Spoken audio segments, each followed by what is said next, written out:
Summer வந்தாச்சு. What's your plan for this holiday? எங்க கிட்ட விட்டுருங்க, நாங்க பாத்துக்கிறோம். VGT Holidays. GT Holidays, South India's #1 travel brand.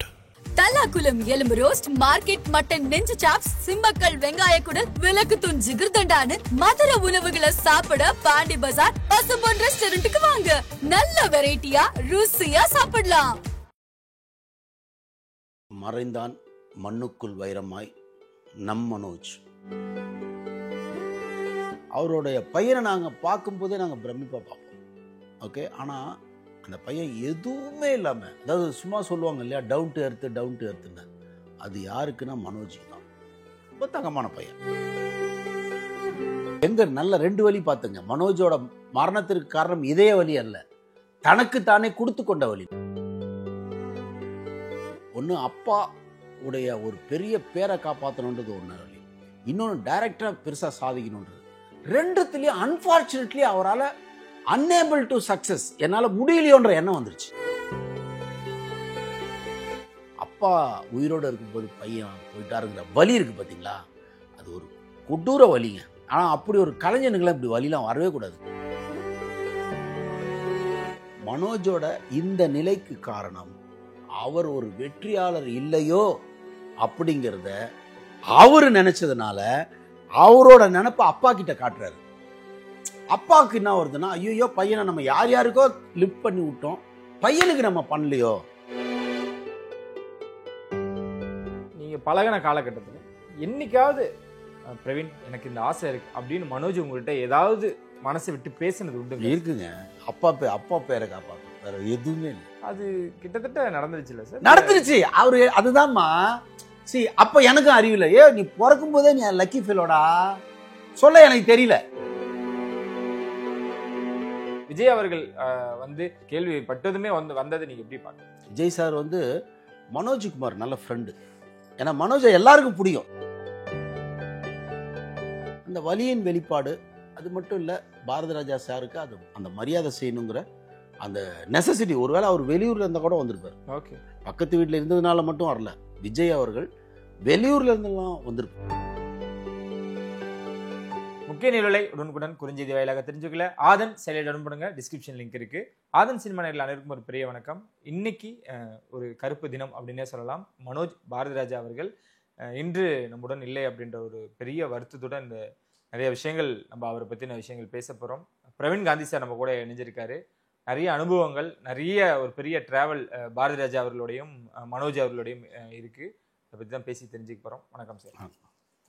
Sir, யாரும் எதிர்பார்க்கவே இல்லை, பெரிய ஷாக்கிங். இந்த சின்ன வயதில் மாரடைப்பு அப்படின்னு ஒரு விஷயம் எதிர்பார்த்தீங்களா சார்? முதல்ல வந்து மறைந்தான் மண்ணுக்குள் வைரமாய் நம் மனோஜ். 95, 98லலாம் வந்து 99, 2000 தாஜ்மஹால் அவர் படம் பண்ணிகிட்டு இருக்கும்போது நான் ஜோடி படம் பண்ணிகிட்ருக்கேன். ரட்சகன் முடிச்சுட்டு ஜோடி படம் பண்ணுறேன். ஜெமினியில் தான், ஜெமினி பார்சன் காம்ப்ளெக்ஸில் தான் பாரதி ராஜா சாருடைய ஆஃபீஸு, வீடு எல்லாமே. அங்கே மொத்த சினிமாவுக்கு ஒரு எண்ணுயிர் தோழன்னு ஒரு படம் வந்தது பாரதி ராஜா சார். அந்த டைட்டில் யாருக்கு பொருத்தமோ இல்லையோ மனோஜுக்கு தான் பொருத்தம். ஏன்னா எல்லாருக்கும் ஒரு உற்ற நண்பன் யாருன்னா மனோஜ். ஒரு பெரிய டைரக்டர், எங்களுக்கெல்லாம் பிரமிப்பான டைரக்டர். அவருடைய பையனை நாங்கள் பார்க்கும்போதே நாங்கள் பிரமிப்பாக பார்ப்போம். ஓகே, ஆனால் அந்த பையன் எதுவுமே இல்லாமல், அதாவது சும்மா சொல்லுவாங்க இல்லையா, டவுன் டு எர்த்துன்னு, அது யாருக்குன்னா மனோஜுக்கு தான். ரொம்ப தங்கமான பையன். கேட்டகரியே பார்க்க மாட்டாப்புல, யாராக இருந்தாலும் தோளில் கை போட்டுருவாப்புல.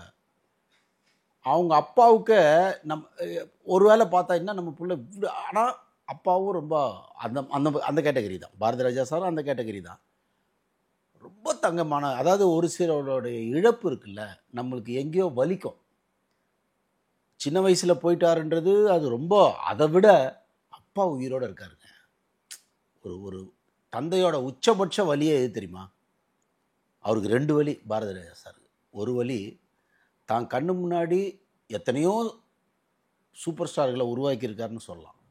ஒரு கமலஹாசன் அந்த உயரத்துக்கு போனதுக்கு கே பாலச்சந்தர் ஒரு காரணமாக இருந்தாலும், இவர் எடுத்த 3 படங்கள், 16 வயது நிலை, சிகப்பு ரோஜாக்கள், ஒரு கைதியின் டைரி, 3 தான் கமலஹாசனை வேறு கேட்டகரிக்கு கொண்டு போச்சு. அதே மாதிரி ரஜினிகாந்த் சார் என்னதான் பாலச்சந்தர் சாரால் இன்ட்ரடியூஸ் பண்ணாலும் 16 வயது நிலையில் நடித்ததுக்கப்புறம் தான் ரஜினிகாந்தே ஒரு சமீபத்தில் சொன்னார், என்னை வந்து காரில் இறக்கி விட்டானுங்க, அப்போ ரோட்டில் ஏவிஎம் விட்டு வெளியே நான் வரும்போது இது எப்படி இருக்குது இது எப்படி இருக்குன்னு ஃபேமஸ் ஆகி என்னை எல்லாம் கவனிக்க ஆரம்பித்ததே 16 வயது நிலையில் அப்புறம் தாங்க. அப்போது ஒரு 2 பெரிய இந்திய நடிகர்களை உருவாக்குனதில் பாரதி ராஜா சாருக்கும் ஒரு பங்கு இருக்குது. ஒரு பங்கு இல்லை, பெரும் பங்கு உண்டு. இருக்கு. ஏன்னா நீங்கள் 16 வயதில் தவிர்க்க முடியாத படம் இல்லை தமிழ் சினிமாவில். ஒரு ஸ்ரீதேவி அப்படி ஒருத்தர் வந்து தன்னுடைய மகனை வந்து அந்த அளவுக்கு பண்ணணுன்றது அவரோட ஆசை. அதுக்கான தகுதி உள்ள ஒரு மனோஜ் தான்.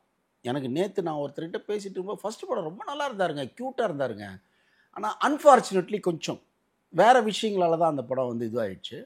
என்னென்னா அப்பாவுக்கு வந்து ஒரு பாண்டியன் ஒரு கேரக்டர்லாம் கூட்டு வந்து நடிகனாக்கி அவன் பாண்டியன் பார்த்தா நிறைய படங்கள் நடிச்சிருக்காரு. மண்வாசனை பாண்டியன் அவங்கெல்லாம் வந்து ஒரு இது பண்ணும்போது இது என்ன ஆயிடுச்சுன்னா பிரதர், இப்படி ஒரு பெரிய அப்பாவுக்கு பிறந்துட்டு மிகப்பெரிய டைரக்டர் எங்கே நல்ல 2 வழி பார்த்துங்க. மனோஜோட மரணத்திற்கு காரணம் இதய வலி அல்ல, தனக்கு தானே கொடுத்து கொண்ட வழி. நல்லா புரிஞ்சுங்க. எப்பவுமே நான் அதை தான் இன்றைக்கி நான் பேச போகிறேன். சரி, நான் வந்து அவர்களுக்காக பேசுறது ஒன்று, இனி எதிர்காலத்தில் இது நடக்கக்கூடாது. அதை தான் நான் மெயினாக இன்றைக்கி நான் வந்ததுக்கு காரணமே. சொல்ல வந்தது என்னென்னா, மனோஜுக்கான வழி என்னென்னா 2 வழி. ஒன்று அப்பா உடைய ஒரு பெரிய பேரை காப்பாற்றணுன்றது ஒன்று வழி, இன்னொன்று டைரக்டராக பெருசாக சாதிக்கணுன்றது. 2த்துலேயும் அன்ஃபார்ச்சுனேட்லி அவரால் அன்னேபிள் டு சக்ஸஸ், என்னால் முடியலையோன்ற எண்ணம் வந்துருச்சு. எப்போவுமே நீங்கள் என்னால் முடியலையோங்கிற எண்ணம் வந்துருச்சுன்னு வச்சிங்களேன், அவனை யாராலையும் காப்பாற்ற முடியாது. அதுதான் இருக்கிறதுலே பெரிய தண்டனை. நீங்கள் இதய வலி எதனால் வருதுன்னு நினைக்கிறீங்க? இதுதான் காரணம். அடிப்படையில் பணம் இருக்குது, எல்லாமே இருக்குது. பாரதி ராஜா பையனா நீங்கள் உலகம் பூரா போய் சொல்லலாம், தமிழர்கள் இருக்கிற அத்தனை இடத்துலையும் போய் நிற்கலாம். ஆனால் எனக்குன்னு ஒரு இண்டிவிஜுவாலிட்டி, அப்பாவும் அதை தான் ஆசைப்பட்டார், பாரதி ராஜா சாரும் அதை தான் ஆசைப்பட்டார். ஃபஸ்ட்டு தாஜ்மஹால் எடுத்தார், அப்புறம் கடல் பூக்கள்னு ஒரு படம் எடுத்தார். ஆக்சுவலி கடல் பூக்களில் என்னையும் மனோஜையும் தான் நடிக்க வைக்கிறதா பிளான் இருந்தது. ஓகே, ஆமாம். இப்போ பாரதி ராஜா சார், ஏன்னா எனக்கு பாரதி ராஜா சார் எனக்கு ஒரு கடவுள் மாதிரி. எப்படி எனக்கு பிரியதர்ஷன் சார் வந்து என்னோட குருவோ, பாரதி ராஜா சார் எனக்கு 2வது படம் கிடைக்கிறதுக்கு அவர் தான் ஒரு காரணம். ரட்சகன் படம் பார்த்துட்டு ரொம்ப இன்ஸ்பயர் ஆகி ஏஆர் ரஹ்மான்கிட்ட தொடர்ந்து பிரவீன்காந்த் பெரிய டைரக்டர் அவன் அப்படின்னு சொல்லி சொல்லி சொல்லி அவரும் வைரமுத்து சார், இந்த நேரத்தில் நான் வைரமுத்து சாரையும் சொல்லணும், 2 பேரும் தொடர்ந்து ரஹ்மான்கிட்ட சொல்லி சொல்லி தான் எனக்கு ஜோடி படத்துக்கு ரஹ்மான் மூலமாக தான் எனக்கு படம் கிடைச்சிது. அதுக்கு பாரதி ராஜா சார் ஒரு முக்கியமான காரணம். ஸோ எனக்கு என்னென்னா, மேபி நான் தொடர்ந்து நான் ஆக்சுவலி ஒரு படம் நானும் மனோஜ் கனல் கண்ணன் 3 பேர் ஒரு படம் பிளான் பண்ணோம். 3 பிரதர்ஸு, நான் மனோஜ் கனல் கண்ணன், சரி அப்படின்னு ஒரு படம் பண்ணேன். இதெல்லாம் எல்லாமே என்னென்னா ஒரு பிளான் பண்ணி எதுவுமே நடக்கலை. மேபி அப்படி ஒரு படம் நடந்து அதில் மனோஜ் பெருசாக நடந்திருக்கலாம், எனக்கும் பெருசாக வந்திருக்கலாம். ஸோ இது என்னென்னா, இப்போ ஒட்டுமொத்த இண்டஸ்ட்ரியோட ஒரே வழின்னா தெரியுமாங்க, இந்த வழி அவ்வளோ சீக்கிரம் போகுமான்னு தெரில. அப்பா உயிரோடு இருக்கும்போது பையன் போயிட்டாருங்கிற வலி இருக்குது பார்த்தீங்களா, அது ஒரு கொடூர வலிங்க. ஆனால் அப்படி ஒரு கலைஞனுக்கெல்லாம் இப்படி வலிலாம் வரவே கூடாதுங்க. ஏன்னா இருக்கிறதுலே சென்சிட்டிவ் யாருன்னா பாரதி ராஜா சார். ஒரு சின்ன விஷயத்தை பார்த்தா கூட அப்படி இதுவாகிடுவார், ஜொல்ட் ஆகிடுவார். அப்படிப்பட்டவருக்கு போய் இவ்வளோ பெரிய தண்டனை இருக்குல்ல, இந்த வயசில் கொடுக்குற தண்டனை இருக்குல்ல, அது அவருக்கு கொடுத்த தண்டனை இல்லை, ஒட்டுமொத்த தமிழர்களுக்கான தண்டனையாக தான் நான் பார்க்குறேன். ஏன்னா என் இனிய தமிழ் மக்களேன்னு அவர் பாரதி ராஜா சார் ஆரம்பிக்கும் போது அது ஒவ்வொருத்தனையும் டைரெக்டாக அட்டாக் பண்ணோம் இல்லை, ஒவ்வொருத்தருடைய ஸ்ட்ரைட்டாக பாரதி ராஜாவோட குரல் வந்து போய் சேரும். இன்றைக்கி அவருடைய மகன் இறந்தது ஒவ்வொரு வீட்லேயும் ஒரு மகன் இழந்ததாக தான் ஒரு வலி இருக்கும். அப்படி ஒரு நெருக்கமான ஒரு மனிதர். வெற்றி தோல்விங்கிறத நம்ம தூக்கி வச்சுட்டு இருக்குல்ல வர பிரச்சனை தான் இது. மனோஜை பற்றி சொல்லணுன்னா, அதுக்கப்புறம் சரண் படத்தில் ஒரு படம் நடிக்கிறார், சரண் டைரக்ட் பண்ணுறாரு. பார்த்தேன் ரசித்தேன் இட்டுக்கு அப்புறம் சரண் மனோஜ் நடிக்கிறார். அந்த படம் நடக்கிற காலகட்டம் பூரா நானும் அவரும் ஒன்றா தான் இருந்தோம். சரி, மனோஜ் நானும் சாலிகிராமத்தில் ஒரு ஹோட்டல் ஒன்று இருக்குது, அங்கே தான் நாங்கள் அசம்பிள் ஆகும். நான் அப்போ தான் ஸ்டார் முடிச்சுட்டு நான் இருக்கேன். ஸோ அப்போது அந்த காலகட்டங்கள்லாம் அந்த பையன் பார்த்தீங்கன்னாங்க, தம்பி நம்ம சகோதரன் தான், ரொம்ப எளிமைங்க. எனக்கு அதுதான் ரொம்ப கஷ்டமாக இருக்குது. ஏன்னா அவ்வளோ எளிமையை நீங்கள் பார்க்கவே முடியாதுங்க. எல்லார்கிட்டேயும் ஒரு சின்ன திமிர் இருக்கும். பாரதி ராஜா பையன்றது பெரிய திமிர் வரலாம், அப்படிப்பட்ட ஒரு கௌரவம் தானே. ஆனால் திமிரே இல்லாமல் சாதாரணமாக எல்லார்கிட்டேயும் இருக்கிற ஒரு பற்று இருக்குது பார்த்தீங்களா, அந்த பற்று நம்மளை வந்து விட்டு போனது உள்ள பத்திக்கிட்டு ஏறிய ஒரு மேட்ரு தான். நிச்சயமாக பாரதி ராஜா சாருக்கு என்ன வார்த்தை சொன்னாலும் அந்த வார்த்தையை வந்து அவர் ஆறுதல் படுத்தவே படுத்தாது. ஏன்னா ஒட்டுமொத்த தமிழ் மக்களும் பாரதி ராஜா படத்தை நம்மலாம் பார்த்து ரசிச்சிருக்கோம். தயவுசெய்து அவருக்காக ப்ரே பண்ணுங்க. ஏன்னா பாரதி ராஜான்ற ஒரு உன்னத கலைஞன். அவர் இந்த வலியோடு அவர் எப்படி தன்னை காப்பாற்றிக்க போகிறாரு தெரியல. பட் உங்கள் ப்ரேயரில் அந்த ஒரு உன்னத கலைஞன் தன் மகனை இழந்தாலும் தமிழ் மக்கள் அத்தனையும் என் பிள்ளைங்கன்னு அவர் நினச்சி அவர் இன்னொரு 20 வருஷம் 30 வருஷம் இருக்கணும். ஏன்னா அப்படி ஒரு நல்ல கலைஞர். எந்த படம் பார்த்தாலும் கரெக்டாக சொல்லுவாருங்க. பாகுபட்சி கிடையாது, எல்லாரையும் தான் பிள்ளையாக பார்ப்பார். அப்படிப்பட்டவருக்கு இந்த வலிங்கிறது கொஞ்சம் கஷ்டம் தான்.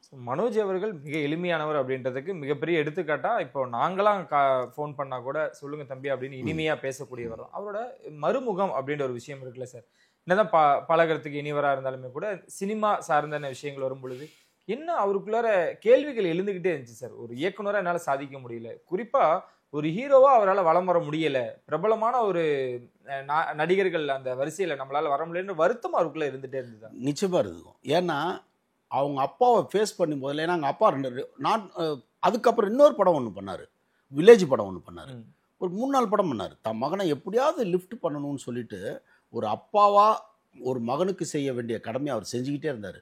மகனும் அப்பாவுக்கு எப்படியாவது ஒரு பெருமையை வாங்கி தரணும். இப்போ கடைசியாக மார்கழி திங்கள்னு ஒரு படம் பண்ணார் இல்லையா, அந்த படத்தில் அவர் டைரக்ட் பண்ணார். டைரக்டராக தன்னை கன்வெர்ட் பண்ணிட்டார். என்னன்னா அப்பா தன்னை ஒரு மகனாக பெரிய இடத்துல பார்க்கணும்னு நினச்சாரு, இறைவனை அனுமதிக்கல. ஆனால் அப்பா ஒரு மாதிரி நம்ம ஒரு பெரிய டைரக்டராக வரணும்னு நினச்சி அதுக்கு நல்லா ஹார்ட் ஒர்க்கும் போட்டார்னு நினைக்கிறேன். படமும் நல்லா இருந்தது. பட் அன்ஃபார்ச்சுனேட்லி வெளியே வந்து ஒரு மனோஜின் மார்கழி திங்கள் வந்து எங்கள் பக்கம் தமிழ் மக்கள் பக்கம் எல்லார் பக்கமும் திரும்பி இருந்தால் மேபி அதில் ஒரு கொண்டாட்டம் வந்திருக்கும். அந்த கொண்டாட்டமும் கொஞ்சம் கம்மியானதுனால தன்னைத்தானே வந்து எப்பவுமே ஒன்று நல்லா புரிஞ்சுங்க பிரதர், உங்களை நீங்கள் தோல்வியாளன்னு நினச்சிட்டிங்கன்னா உங்களை காப்பாற்றவே முடியாது. என் வாழ்க்கையிலே அது நடந்தது. எனக்கு ஒரு 4 வருஷம் எனக்கு நானே தண்டனை கொடுத்துக்கிட்டேன். ஒரு சிலருடைய தப்பான கமெண்ட்ஸுங்களை வச்சுக்கிட்டு நம்ம அப்படியோ அப்படின்னு நான் ஒரு 4 வருஷம் வந்து என்னை ரொம்ப அந்த 4 வருஷத்துக்கு அப்புறம் திருப்பி நான் எந்திரிச்சேன். No no no no no நம்ம கிடையாது, என்ன யாரா நீ தோத்தவன்னு சொல்கிறதுக்குன்னு எனக்குள்ள ஒரு வெறி வந்தது இல்லை. அந்த வெறி மனோஜுக்குள்ளே வரல.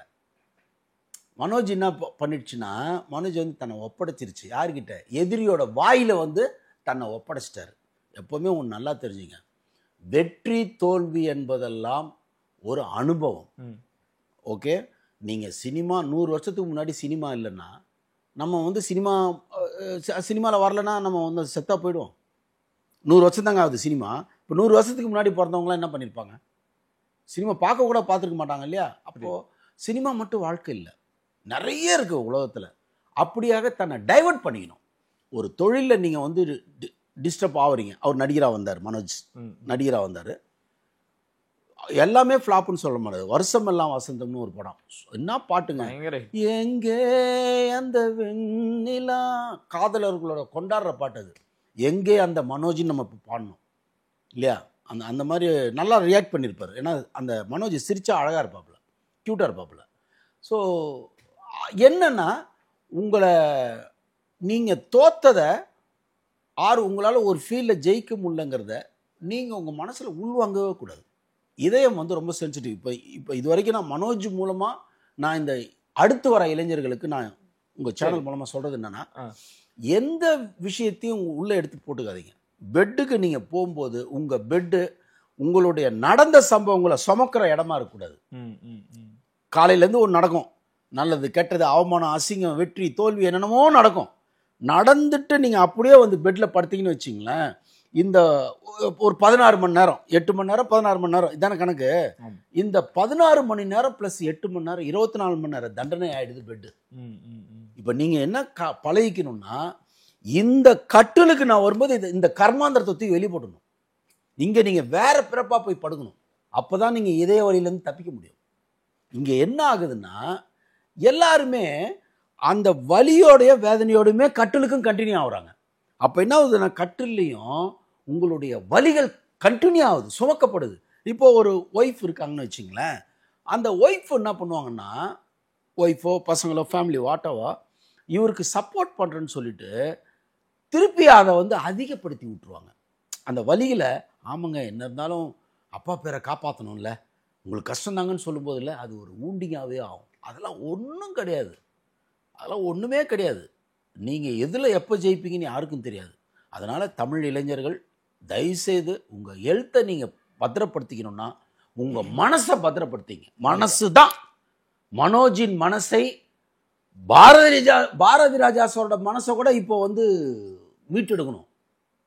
இல்லைன்னா பாரதி ராஜா சாருடைய மனம் இருக்குல்ல ரொம்ப உடஞ்சிருக்கு. இப்போ எனக்கு இப்போ என்னன்னா நான் கொஞ்சம் அவரோட டைம் ஸ்பெண்ட் பண்ணணும்னு நினைக்கிறேன். ஏன்னா இப்போ டோட்டலாக ஆக்கியபை பண்ணிக்கும். ஏன்னா இப்போ அவருக்கு யாருமே இல்லை, ஒன்லி பையன்தான். அவர் மனோஜ் பிறந்ததுக்கு அப்புறம் தான் அவருக்கு லக்கு. மனோஜ்ன்ற பையன் ஐ திங்க் 75 76 தான் பிறந்தாருன்னு நினைக்கிறேன், ஐ திங்க் ஸோ. அப்போது அவர் பிறந்ததுக்கு அப்புறம் தான் அவருக்கு லக்கே ஸ்டார்ட் ஆகுது. இவர் பெரிய டைரக்டர் ஆகுது. கம்பெனி பேரே மனோஜ் கிரியேஷன்ஸ் தான். அதே மாதிரி அவங்க அக்கா பையன் மனோஜ்குமார் டேரக்டர் இருக்கார் இல்லையா, அவர் மனோஜ்குமார்னு பேர் மாற்றினதுக்கு காரணமே இவர் தான். இந்த பையன் பிறந்து தான் மாமாவுக்கு லக்கு, அதனால் மனோஜ்னு அவர் மனோஜ்குமார்னு பேர் வைக்கிறாரு. அந்த மாதிரி மனோஜ்ன்றது ஒரு பெரிய அதிர்ஷ்டம். அலையிலோட புடிசர் வந்து மனோஜ்குமார், சாரி மனோஜ் கிரியேஷன்ஸ் தான் வரும். அப்படி ஒரு அதிர்ஷ்டக்கார பையன். அவரை வந்து எனக்கு அதுதாங்க, உங்களுக்கு கடவுளை வந்து ஆல்ரெடி கொடுத்துட்டான். நீங்கள் யோசிச்சு பாருங்கள், அவர் எப்படி நீங்கள் ஃபெயிலியர் இருப்பீங்க? எப்படி ஃபெயிலியர்னு சொல்ல முடியும்? மனோஜ் பிறந்ததுக்கு அப்புறம் அப்போ சூப்பர் ஸ்டார் டைரக்டர் ஆகிறாரு. எப்படி நீ அதிர்ஷ்டம் இல்லாம இதை சொல்லணும்? எல்லா மனிதனும் ஒரு வகையில் வெற்றி பெற்றிருப்பான், எங்கேயோ ஒரு இடத்துல சொல்லணும்.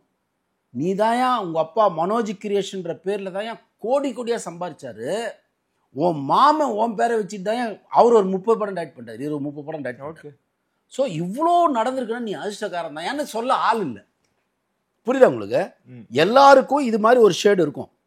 நீங்கள் அதை தான் உங்கள் மண்டையில் ஏற்றி நீங்கள் கொண்டாடணுமே தவிர, நான் டைரக்ட் பண்ணி சரி வரல, நடித்து சரி வரல. 18 படம் நடிச்சிருக்காரு. அப்போது தன்னுடைய சாதாரண வெற்றி என்னன்னா, பெரிய டைரக்டர்ன்றதுனால இவருடைய வெற்றி சாதாரண வெற்றியாக தெரியுது. நியாயமாக பார்த்தீங்கன்னா மனோஜ்ன்ற சக்ஸஸ்ஃபுல் மேன் வந்து 18 படம் ஹீரோவை நடிச்சிருக்காருங்க. என்ன விளையாட்டா அது? யோசிச்சு பாருங்க. தாஜ்மஹால்னு எவ்வளோ பெரிய படம், அது ஆவரேஜாக போச்சு, அதை விட்டுருங்க. ஆனால் ஒரு பையனுக்கான லான்ச் என்ன, ஏஆர் ரஹ்மான் மியூசிக்கு பீக்கில் இருக்கும்போது அந்த பாட்டு என்ன பாட்டு. இன்றைக்கும் நீங்கள் வந்து தாஜ்மஹால் பாட்டுங்களை தவிர்க்க முடியாது. அப்படி ஒரு இடத்துல இறைவன் வச்சுருக்காரு. அப்போது நாம் வந்து எதையோ கம்பேர் பண்ணி உங்கள் உடம்பு போயிடுச்சு. மனோஜோட இந்த நிலைக்கு காரணம் அவர் ஒரு வெற்றியாளர் இல்லையோ அப்படிங்கிறத அவர் நினச்சதுனால அவரோட நினப்பை அப்பா கிட்ட காட்டுறாரு. அப்பாவுக்கு என்ன வருதுன்னா, ஐயோ பையனை நம்ம யார் யாருக்கோ லிஃப்ட் பண்ணி விட்டோம், பையனுக்கு நம்ம பண்ணலையோ அப்படின்னு அவரும் நொடிஞ்ச இடம் மனோஜால. ஓகே, அவரும் நொடிஞ்ச இடம் மனோஜாலங்க. ஐயோ மனோஜ் மேலே உயிருங்க பாரதிராஜா சாருக்கு. ஒரு பையன்ல, அதுவும் அவன் பிறந்த நேரம் தான் எல்லாமே. அப்படின்னும் போது அது வேற மாதிரி ஒரு ஃபீல் வரும் அவங்களுக்கு. ஸோ அதுதான் எனக்கு சமீபத்தில் நான் மனோஜை கூட நான் டோட்டலாகவே நம்ம கொஞ்சம் அவாய்ட் பண்ணி போனதுனால நான் மனோஜை டச் இல்லை எனக்கு. இல்லைன்னா இந்த நம்ம சொல்லியிருக்கலாம், இது பாவம் இந்த பையனுக்கு இது வந்து வலியாக இருக்குது அப்படின்னு. ஏன்னா அவன் ஒரு வெற்றியாளன், ஆனால் தன்னை ஒரு தோல்வியாளன் என்று தொடர்ந்து நினைத்து தன் அப்பாவுக்கு ஒரு பெரிய பெருமையை நம்ம சேர்க்கலன்னு தப்பாக புரிஞ்சுக்கிட்டு அவர் டிஸ்டர்ப்லேயே இருந்திருக்காரு. அந்த டிஸ்டர்ப்பு ஆர்ட்டை அடிச்சிருச்சு. ஸோ அவரோட உலகமே பாரதிராஜா அவர்களோட உலகமே நீங்கள் சொல்கிற மாதிரி மனோஜ் அவர்கள் தான். இப்போ அந்த உலகம் இரண்டு கிடக்கு. அது இல்லாமல் ஆறுதல் சொல்லக்கூட வார்த்தைகள் இல்லை, ஆள் இல்லை அப்படின்ற ஒரு விஷயம் தான் நம்ம பார்க்கணும். ஏன்னா வராங்க, ஆறுதல் சொல்கிறாங்க, போகிறாங்க. இல்லை என்ன கண்ணீர் வந்து இல்லைங்க. நீங்கள் என்னங்க ஆறுதல் சொல்ல முடியும் அவர்கிட்ட? யார் சொல்ல முடியும்? மாபெரும் கலைஞன். என்ன வார்த்தை சொன்னாலும் அது வெறும் வார்த்தையே தாங்க இருக்காங்க. அங்கே ஒன்றுமே பேச்சே இல்லைங்க. அங்கே என்னடா நீங்கள் சொல்லிடுவீங்க சொல்லுங்கள் சார். பெரிய தண்டனை சார் அது. ஒரு மகன் இறந்து அப்பா அதை பார்க்குறாரு கடைசி காலகட்டத்தில்னு இருக்குல்ல, அது மாதிரி ஒரு தண்டனை வந்து யாருக்கும் வரக்கூடாது, யாருக்குமே வரக்கூடாது. அது எங்கள் குரு எனக்கு மட்டும் இல்லை, எதிர்காலத்துலேயும் நீங்கள் ஒரு 16 வயதில் படம் பார்க்காம நீங்கள் சினிமா எடுக்க முடியாது, தமிழை பொறுத்த வரைக்கும் சொல்கிறேன். அப்படி எல்லாருக்குமாக குருவாக இருக்கிற ஒருத்தர் இப்படி உருகி அழுகிற ஒரு நிலையை வந்து காலம் கொண்டு வந்து நிறுத்தி வச்சிருக்குன்றது ரொம்ப ஒரு கஷ்டம்தான். நாம் இதுலேருந்து ஒன்று கற்றுக்கணும். எனக்கு பாரதிராஜா சார் கூட நாங்களாம் போய் உக்காந்துக்குவோம். எங்களுக்கு அவருக்கு 1000 பசங்க இருக்காங்க. அதை அவர் கன்வெர்ட் ஆகிக்கணும், மனசை அங்கேருந்து கன்வெர்ட் பண்ணிக்கணும். கன்வெர்ட் பண்ணிட்டாருன்னா பாரதிராஜா சார் தப்பிச்சுக்குவார்.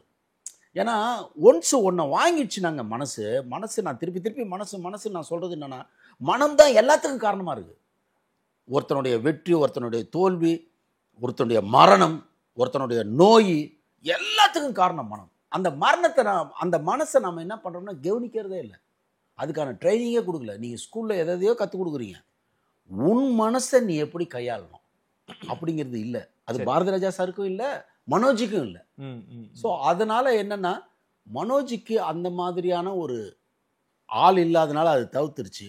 எதிர்காலத்தில் இனி சார் நல்லா கேட்டுங்க சார், இனி எனக்கு வைரமுத்து சார் ஒரு வார்த்தை சொன்னார். நான் எப்போ சொல்கிறது, ஜோடி அப்போ சரி பிரவீன், எதிர்காலத்தில் வெற்றிங்கிறது மணிகளில் தான் இருக்குன்னாரு. அதாவது அவர் 24 மணி நேரம் அவர் பீக்கில் இருக்கார். அப்போல்லாம் வந்து ஒருத்தர் வந்தால் ரஜினி அது 40 வருஷம் பீக்கில் இருப்பார். அப்போ அவர் சொல்கிறாரு, எதிர்காலத்தில் மணிக்கணக்கில் தான் ஒருத்தன் வந்து உச்சத்தில் இருப்பான்னாரு. எனக்கு புரியல அது. இப்போ அதானே மணிக்கணக்கில் தானே நீங்கள் பெருசாக நான் வச்சா அவர் இப்போ வந்து ட்விட்டரில் அவர் தான் நம்பர் 1 இருக்காருன்னு சொல்கிறோம் இல்லையா?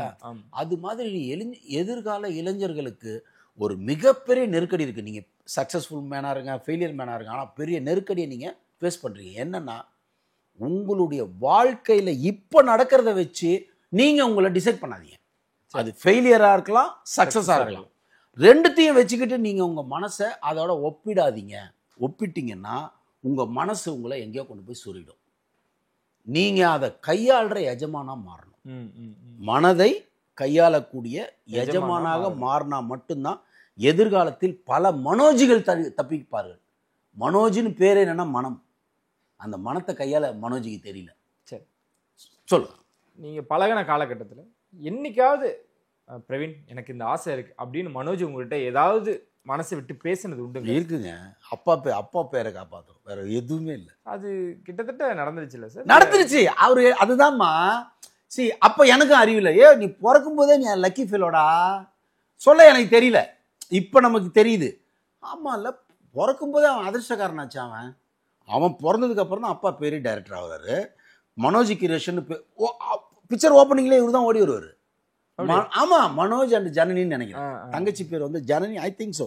எனக்கு சரியாக ஞாபகம் இல்லை, ஆனால் மனோஜ் மட்டும் ஞாபகம் இருக்குது. இவங்க 2 பேரும் ஓடி வருவாங்க ஃப்ரேமில். மனோஜ் தான் மெயினாக இருப்பாப்புல. அப்போ இவன் பிறக்கும் போதே அதிர்ஷ்டக்காரன். இதுக்கு மேலே என்ன வேணும்? அவர் என்ன நினச்சிட்டாருன்னா மிச்சதை கம்பேர் பண்ண ஆரம்பிச்சிட்டாரு. அது பண்ணல, இது பண்ணலேன்னு. இது அப்பாவும் சொல்லியிருக்கேன், டே நீ பிறந்தப்ப நீ யோகக்காரன்டா, உன்னால் தானே அவங்க அப்பா நீ உர்றா அப்படின்னு சொல்லியிருக்கணும். இவனும் அந்த கெத்திலே இருந்தான்னு வச்சுக்க. சார் வெற்றி எப்போ தெரியுமா சார் வரும்? கெத்தில் தான் சார் வரும். ஏன் அஜித் அவங்களால நெருங்க முடியல? கெத்து. ஏன் விஜய் நெருங்க முடியல? கெத்து. ஏன் அவங்க தோல்வியை பார்க்கலையா? அஜித் தோல்வியை பார்க்கலையா? விஜய் தோல்வியை பார்க்கலையா? ரஜினி சார் தோல்வியை பார்க்கலையா? எப்படி நிற்கிறாங்க? ஏன்னா அவங்களுக்கு தெரியும் இது சம்பவம். இது சம்பவம், நாளைக்கு சரித்திரம் நடக்கும். சம்பவத்தை தாண்டி போனதான் சரித்திரம் நடக்கும். இப்படியெல்லாம் வந்து மனோஜ் மனசுல திணிக்க ஆரம்பிச்சிருச்சு.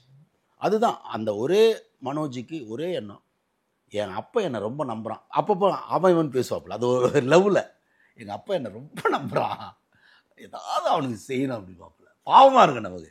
அதை நீங்கள் சொன்ன வார்த்தை எங்களுக்கு அப்போ சொல்ல தெரியல. நீ ஜெயிச்சவன் தானே. நாங்களும் இல்லை, ஆமாம் மனோஜ், ஆமாம் மனோஜ், என்ன மனோஜ் இப்படி விடக்கூடாது மனோஜ். நாங்களும் தெரியாமல் இப்போ இருக்கிற விவரம் எனக்கு அப்போ இல்லை. அப்போ நானும் அவனோடையே சேர்ந்து, அவரோடையே சேர்ந்து அப்படி தான் நாங்கள் ட்ராவல் பண்ணோம். இப்போ தான் தெரியுது அப்போது மனோஜ் வெற்றியாளன்னு அவன் மனசில் நாங்கள்லாம் பதிய வச்சுருக்கணும். பதிய விட்டோம். கீழ்பக்கத்தில் அவரோட வீடும், ஈசிஆரில் பாரதி ராஜா அவர்களோட வீடும், அவங்களுக்குள்ள ஒரு கருத்து அப்படின்றது எப்படி சார் இருந்துச்சு? ஏதாவது ஒரு முரண்கள் இருந்ததா? இல்லை, ஒரு பையன் அப்பானும்போது அது இருக்கதாம்மா செய்யும். அது வந்து பெரிய அளவில் வெடிக்கிற அளவுக்கு இருக்கா அப்படின்னா அது இல்லை, வெடிக்கிற அளவுக்கு கிடையாது. கொஞ்சம் என்னென்னா இவருக்கு அப்பாவுக்கு நான் பேர் வாங்கி தரல. என்னென்னம்மா இப்போ நான் வந்து எங்கள் அப்பாவை நான் என்னவா நினைக்கிறேனோ, நான் என்ன நினைக்கிறேனோ அதே நினைப்போட நான் அப்பா கிட்ட போய் பேசும்போது அப்பா அப்படி ஆயிடுவார். ஓகே, புரியுது. அதுதான் அங்கே நடந்த பிரச்சனை. நான் அப்பாவுக்கு எதையும் சரியாக பண்ணலையோ, அப்பாவுக்கு இன்னும் கொஞ்சம் நம்ம வந்து அப்பா பேரை காப்பாற்றிருக்குமோ நான் மைண்ட்லேயே போகும்போது அவர் அந்த மனநிலையை உட்காந்துருப்பார். என் புள்ள எனக்கு நல்ல பேர் வாங்கி தரலன்னு அவர். நீங்கள் தான் அந்த எண்ணத்தையே தரீங்க. நான் சொல்கிறேன், ரொம்ப உளவியலாக சொல்கிறேன். நீங்கள் பாட்டு நான் பிறந்ததுக்கப்புறம் தான் நீ பெரிய டைரக்டர் இவர் போயிருந்தாருன்னா, அவரும் இல்லை மனோஜ் வந்ததுக்கப்புறம் தான் நம்ம வாழ்க்கைன்னு அவர் கையை கட்டியிருப்பார். இது நான் ரொம்ப உளவியலாக பேசுகிறேன். சிக்மண்ட் ஃப்ராய்டுன்னு ஒரு பெரிய உளவியல் தந்தை பேசாத நான் பேசிகிட்டு இருக்கேன். அவரும் சொல்லலை இந்த பாயிண்ட். ஏன்னா நான் எல்லாமே அனுபவத்தில் இந்த உலகத்தில் மக்களை பார்த்து பார்த்து நான் தோத்ததை பார்த்து மக்களை பார்த்து நான் பேசுகிறேன். நான் உங்களை பற்றி, இப்போ முரளின்னு உங்கள் பேர், உங்களை பற்றி நான் என்ன ஒப்பீனியனில் நான் வரணும் அதே மாதிரி நீங்கள் ரியாக்ட் பண்ணுவீங்க. இன்றைக்கி பிரச்சனை வரப்போது நான் நினச்சா நீங்கள் பிரச்சனை பண்ணுவீங்க. அது மாதிரியாக அந்த அப்பா பையனுக்குள்ளே ஒரு சின்ன சின்ன இது வந்ததே தவிர, அதுதான் இந்த பிரிவு காரணமாக தனியாக இருக்கக்கூடிய அளவுக்கு அந்த இல்லை மேரேஜ் ஆச்சுனாலே தனியாக இருந்தானே ஆகணும். மேரேஜ் ஆகிடுச்சு, குழந்தை வந்துருச்சு அப்படின்னால அது தனியாக இருந்தானே ஆகணும். அது உலகத்தோட லாஜிக் தானே, அது ஒன்றும் பெரிய ஒரு முறை அதெல்லாம் சீ. இன்னொன்னுங்க, பாரதி ராஜா சார் எல்லாருக்கூடையும் சண்டை போடுவார். அவர் எப்படின்னா அன்பு, டூ மச் ஆஃப் அன்பு. என் கூட கொஞ்ச நாள் பேசாமல் இருந்தார், கோவம் அவருக்கு. உன்னை நான் எவ்வளோ பெரிய டேரக்டாக நினச்சிட்டு இருந்தேன், நீ போயிட்டு நடிச்சுக்கிட்டு கூத்தடிச்சுக்கிட்டுன்னு என்னை மூஞ்சி அப்படி திரும்பிக்காது. லவ். நான் இவனை ரட்சகன் படம் பார்த்துட்டு நான் இவனை என்னமோ நினச்சேன், என்னவோ ஆக போகிறான்னு நினச்சேன், நடிக்கிறேன்னு சொல்லிட்டு போயிட்டானா இவன் ராஸ்கல் அப்படின்னு ஒரு கோவம், அன்பு. இப்போ என் மேலேயே அவருக்கு அவ்வளோ இருக்குன்னா எனக்கு அவருக்கு என்னங்க பைண்டிங்க? அப்போ புள்ள மேலே அவருக்கு எவ்வளோ டிமாண்ட் வந்திருக்கும், அப்போ எவ்வளோ வார்த்தைகள் விழுந்திருக்கும். அதுதான் சிக்கல். அந்த சிக்கலில் மேபி நீங்கள் சொல்கிற மாதிரி கொஞ்சம் அவர்களுக்குள்ள மனஸ்தாபம் வந்திருக்கும். அந்த மனஸ்தாபம் இந்த படம் டைரக்டராக அவர் பெருசாக ஜெயிக்கணும்னு நினச்சார்ல, மார்கழி திங்களில் ஜெயிச்சிருந்தாருன்னா இது நடந்திருக்காரு. அதை நான் திருப்பி சொல்ல வரேன். புரியுது. அது நடந்திருந்தால் என் அப்பன் பேரை நான் டைரக்டராக காப்பாற்றிட்டேன். சரி, இது இந்த செய்தி வந்ததுமே பொய்யா இருந்துடக்கூடாதோ அப்படின்னு எல்லாரோட எண்ணமும் நான் எல்லாருமே நினச்சாங்க. எல்லாருமே நான்லாம் அழுதப்படியே நினச்சது, இது ஏதோ ஒரு திருட்டு நாய் பொய் பரப்புது அப்படின்னு தான் நான் திருப்பி பார்த்துட்டு இருக்கேன். பார்த்தா அது உண்மைன்ற மாதிரியே வருது. அது நல்லவன் ஏன் நமக்கு அந்த வலி வருதுன்னா, சின்ன பையன்றதை கூட விட்டுருங்க, ஆனால் நல்லவன்றது தான் நமக்கு ரொம்ப ரொம்ப டவுன் டு எர்த் பாப்பில்.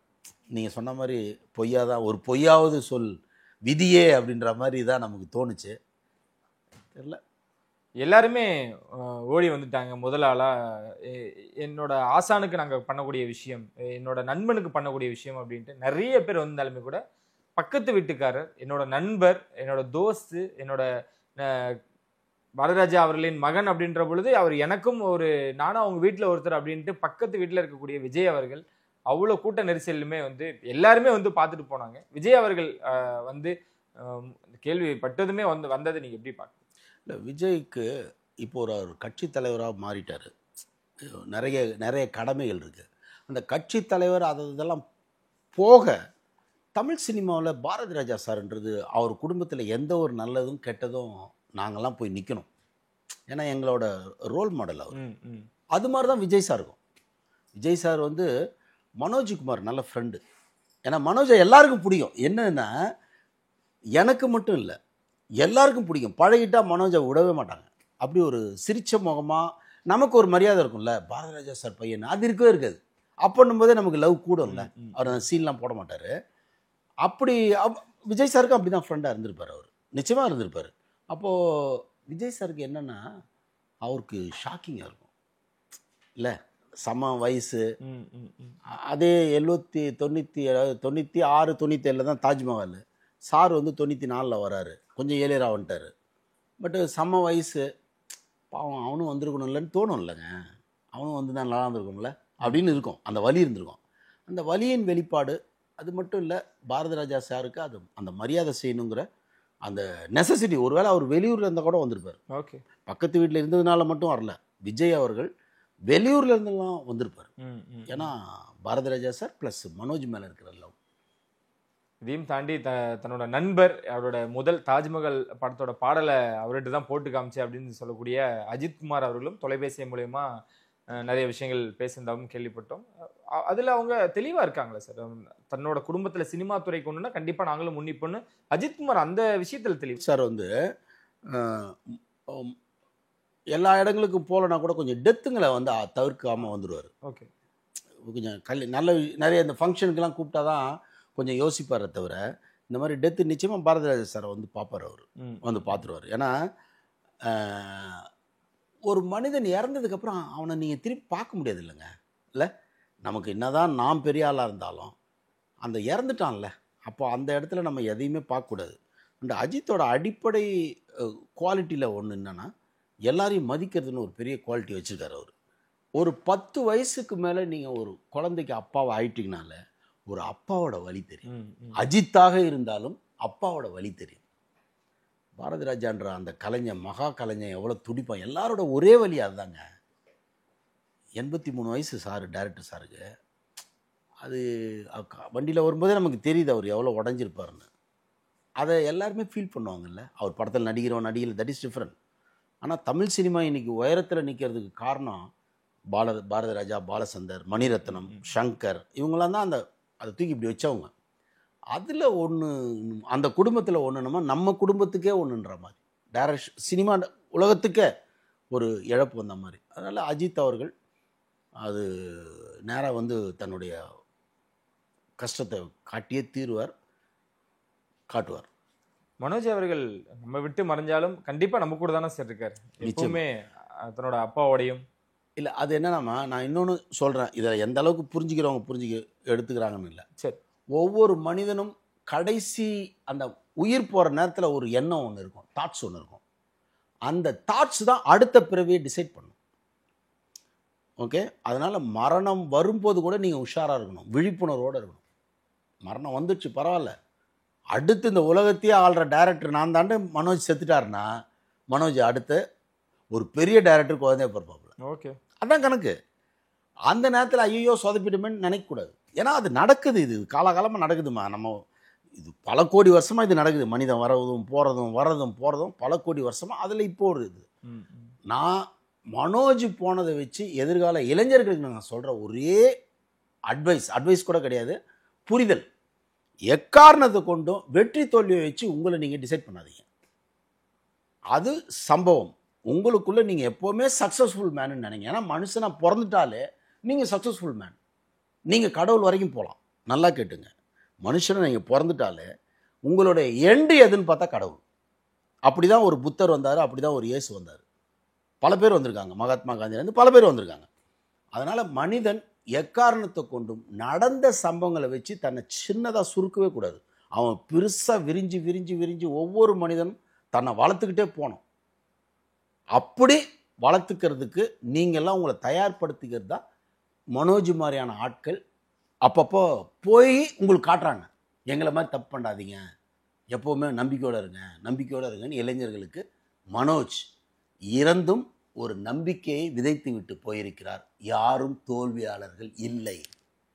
உங்கள் மனசில் எப்போவுமே நீங்கள் வெற்றியாளர்னு நினச்சிங்கன்னா உங்கள் மரணத்தையும் நீங்கள் தள்ளி வைக்கலாம். சார், மரணன்றதை யார் டிசைட் பண்ணுறாங்கன்னு நினைக்கிறீங்க? எம்மெல்லாம் யாரும் கிடையாது, நீங்கள் தான், உங்கள் தாட்டு தான். நான் தொடர்ந்து ஐயோனா அடிச்சிடும். வா பார்த்துக்கலாம்பாங்க ஒரு சிலர்லாம், அவனுங்களாம் ஜம்முன்னு இருப்பாங்க. நான் சில பேரை சொல்லக்கூடாது, ஏன்னா பெரிய ஆளுங்க அவங்க, சொல்லக்கூடாது. யாரெல்லாம் தில்லா வா பார்த்துக்கலான்றாங்களோ அவங்களாம் ஈஸியாக 90 டச் பண்ணுவாங்க.